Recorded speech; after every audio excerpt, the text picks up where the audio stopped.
ragtags from entering fisticuffs. An old woman with blackened gums and hardly any teeth laughed hysterically as she bounced a wailing baby, bundled in fouled linens upon her knee.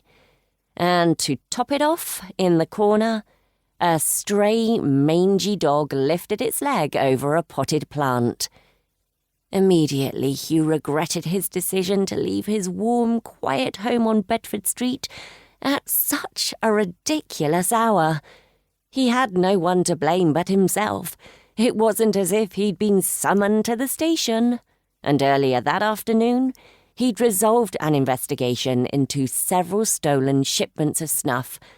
An assistant to the tobacconist, who reported the theft, had unsurprisingly thought to sell it for his own gain. Hugh had but some papers to sort through and reports to complete for filing, nothing that could not wait until proper morning. However, Bow Street had been a better alternative to lying awake in bed until dawn, dwelling on what Miss Gloria Hanson had whispered in his ear that evening as they lay side by side, sweaty and spent.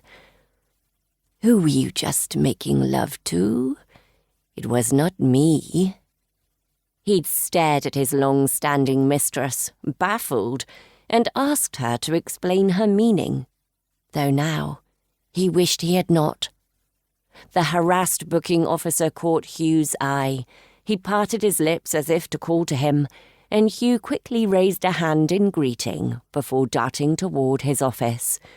Once inside, he closed the door, shutting out the chaos.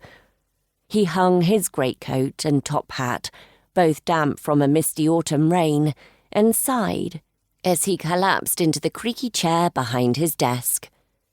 The room was small and windowless, likely a closet when the building had been a residence during the previous century, before Sir Henry Fielding had founded the Runners. But it was his own space, and for that, Hugh was grateful. He leaned back into the chair and stared at the stacks of waiting files on his blotter, then sighed heavily.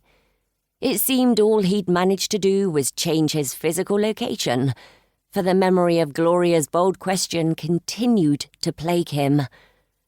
"You've been different lately," she'd elaborated with an insouciant shrug of her bare shoulder.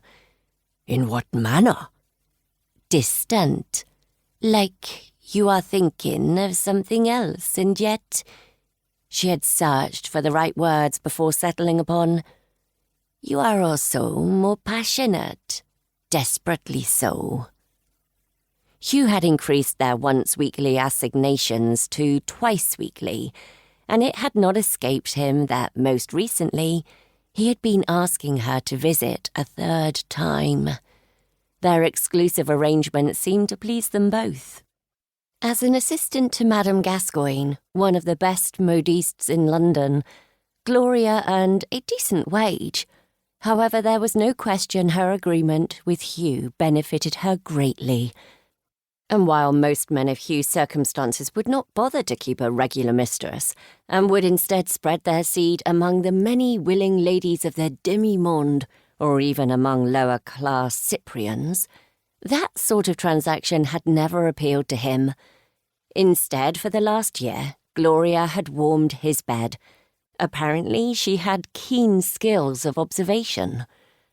"I apologize if I have failed to satisfy," he'd said, sitting up in bed and eyeing the clock, with an unexpected urge to flee. That usually didn't happen. Gloria's company was comfortable, and it tended to keep his mind from wandering toward thoughts and people that did him no good. "Never that," she replied in her familiar, composed and unaffected tone. He'd always appreciated that about her. Emotions were not part of their relationship. "But lately, there is something impatient about you." "Desperate and impatient, is it? Safe to say my ego is wounded." She huffed. "You make love to me like someone..."